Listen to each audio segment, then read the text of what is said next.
Welcome back. I am your host, Jacob Harris, and today we are introducing a new segment called All or Nothing. And I am joined by Connor Walsh. Thank you for being here, sir. Thank you for having me. Well, we talked about this a little bit, and I feel like we have a fair bit in common, so it seemed only natural, I see what like I what you did did there, there. that we do this.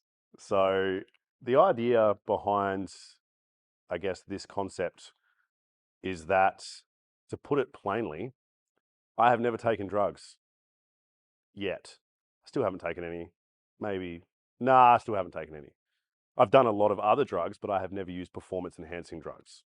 I've taken Whereas all the performance enhancing drugs. I was going to introduce it more casually than that. But when was the actual age that you'd first use drugs or um, performance? so obviously I had a little bit of a unorthodox introduction to performance enhancing drugs through primary hypogonadism. The age of, I think I was 14 when I first had blood work showing that, maybe 15, 14 or 15.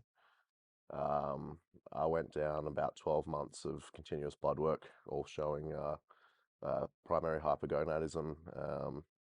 This was close to 10 years ago when the medical side of Australia was still they still currently are, but even more so, were heavily chastising anabolic steroid use, even in the form of hormone replacement therapy, to the point after my third session with the GP that was running my bloods. She was only happy to write me to a psychiatrist to deal with the depression side of things, despite having multiple sets of blood work showing low testosterone. And I think it was around 16 years of age when I'd done enough research that I just felt confident enough that I decided to begin self-administering testosterone replacement, and then ended up branching off into performance enhancing cycles and other performance enhancing drugs on top of the anabolic steroids later on down the track. And so about 15 was 16, so I started getting blood work when I was about 14 and noticed that I had very low testosterone, so between 8.8 and 10.2 uh, nmol was my testosterone leading my total testosterone. So in reference, I think your last set of bloods at mid 20s. How old are you? Like 20, 28. Yeah. 28. So I was obviously 14, 15, peak puberty. Should things should be firing real good at that age, and I think you were like 25 to 28 or something on your testosterone total. 28. Yeah. 28. I had between 8 and 10 at the ages of 14 and 15, so Mm. pretty bloody low. Well, one of the things that I guess we're aiming to achieve in this segment is to not demonize or glorify performance enhancing drugs, but we want to talk about training and nutrition as a whole, but also talk about our different experiences with me never having used drugs, and also, I mean, you never really got a chance to be natural, really. Look, I did. Look, it depends. I started training really young, so I was 12 when I started training, 13 when I started tracking food. Hmm. So I was still nearly 4 years in the gym by the time I actually did start performance enhancing drugs. I was. I'll probably find some photos for you to post later. I was a decent sized natural Oh with yeah, low testosterone prior to starting. So but you know what I'm saying in the sense that obviously, nothing in those, compared to some of these other guys that have been doing it for 10, 15, 20 years. mm, And when people think that they're at their natural genetic potential after 3 or 4, I think you're kidding yourself if you don't think you can make progress with 3 or 4 years in the gym without stuff. It's something I hear commonly said on social media these days. People think they're at their genetic potential and they need to hop on their gear, you know, 2 years, 1 year into the gym. It's like there is no chance.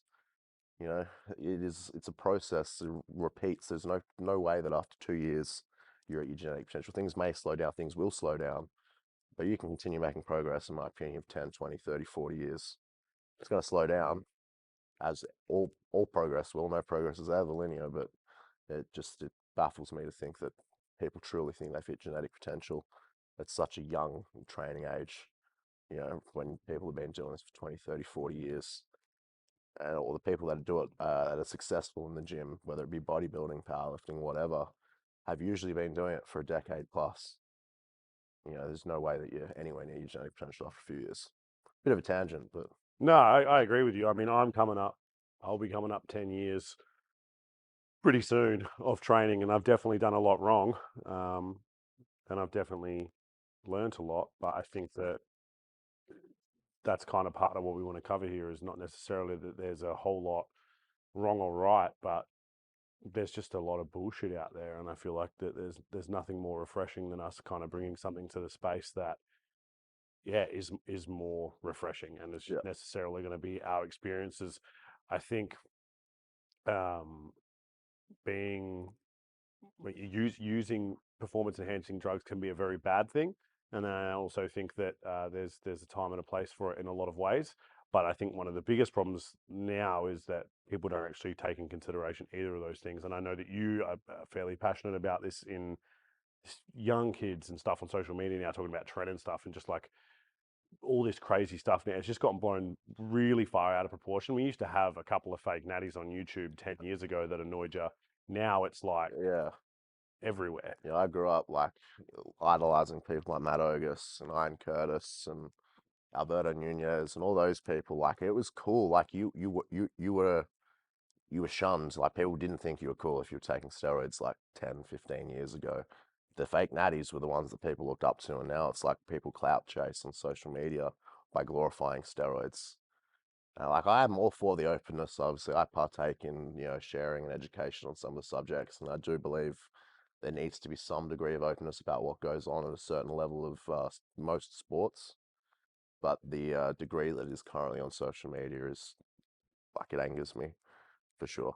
It's just so massively glorified. I can't stand it honestly. Like I have to stop myself commenting on some posts sometimes because it's just like I'm going to end up getting myself banned or like it just infuriates me the amount of stuff that's on social media about performance enhancing drugs that just doesn't need to be out there and bad information, not just general information. There is a lot of terrible information out there pushed by salespeople. A lot of the research chemical sites that are employing like 16, 17-year-old kids to sell these literal compounds that are not made for human consumption to other kids that are the same audience, same age as them.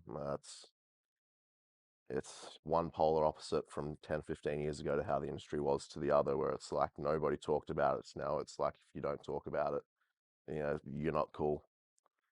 Yeah. I almost would prefer, if I had to choose one or the other, I would probably pick, people not talking about it over to the degree that's gotten to now. So, Yeah, well, I feel like sometimes now it's a bit of an like a scapegoat for people to be like, "Oh, look, I'm honest about it," and it's just like, yeah, but there's like people who the impression that will be made on them is not it's not a it'll be like considerable the impression that's made, and they're not educated enough as a young person to just see someone being transparent. They're seeing you're big, they want to be big, yeah. you're talking about it, and they don't really give a shit about any of the other stuff that you're saying because all they're going to think is, well, if it was that bad, you wouldn't do it. Yeah, and I mean, look, I can say this from a point of hindsight because I've been that teenager that did stupid shit. Like at least I'd been training for a fair whack of time, and I had everything else pretty well dialed in before I started using performance enhancing drugs. But I still did some dumb shit, took some high doses. I did take Tren before I was 18. Like, I have messed around with these things, so I can't sit here on like this pedestal and say that I'm better than these people, but I've made mistakes. I've had tons of health testing. I've got an extensive record of my own blood work and now other clients' blood work as well. So I've been able to see what these compounds have done to my body, done to other people's bodies, and hope that I can maybe teach and help people learn from the mistakes that I've made that now people really shouldn't have to go through again, given that there is so much information out there on some of these subjects. Yeah, and I also want to point out that obviously, as I had mentioned before, just as we finished with this introduction, as I mentioned before, when I said that you'd obviously hadn't had a chance to be natural, the overbearing thing here, and the idea that we're using behind this is that you have been on performance enhancing drugs Yeah, longer than you nearly a were decade. now, which is and whereas I'm the opposite in that, the only reason we kind of line up in the probably amount of times that you've been training a bit longer than I have, but I'm older than you. So obviously it kind of, I believe that I've had a longer exposure to, I guess, being natural, if you want to put it that way. And, then you have a perspective that I will never be able to Yeah. bring to the table. And one of the other things that I want to do, because we think very similarly, is that most people aren't willing to push their training or their nutrition before it comes to jumping on drugs, and that's probably one of the biggest things I want to kind of talk about in this segment, because someone who, like I said, has been natural and is planning to probably always do so, I've learned a lot about myself in the last 5 years than I did in the first 5 years, and in just understanding, once again, natural potential and just how much you can push yourself as a person. Yeah, like on that, like the bell curve of knowledge, where it's like in that first period of anything, you very quickly think you know everything, and then the more you learn, the more you realize you don't know, is 110% where teenagers starting to come up through that have done their like couple hours research and think they know everything about everything need to take a step back and realize how important that bell curve of knowledge really is, because you don't know anything yet. I did a lot of research when I started, and I thought I knew everything, but there was still a lot of stuff that I didn't know. So a lot of people, like teenagers, I remember being, a teenager, you think you know everything, you're bulletproof, no one can tell you nothing. And 5 more years time later down the track, you realize how little that you actually knew when you were 19 and made a potentially life-changing decision to hop on performance-enhancing drugs. That, could potentially have some devastating effects later down, you know, uh, you know, some possibly even quite soon, but most likely 10, 20, 30 years down the line, it could be life changing for you. So definitely something to keep in mind, for those young kids that are in that kind of crossroads right now, to really think about where they are, mentally, maturity wise, and be realistic with where their knowledge actually is. Yeah, I think that's a good way to sum it up. And one of the other things that we're going to move into is nutrition. And so we will probably tackle that as the next topic. As far as this introduction goes, I'm going to call that the end of segment 1.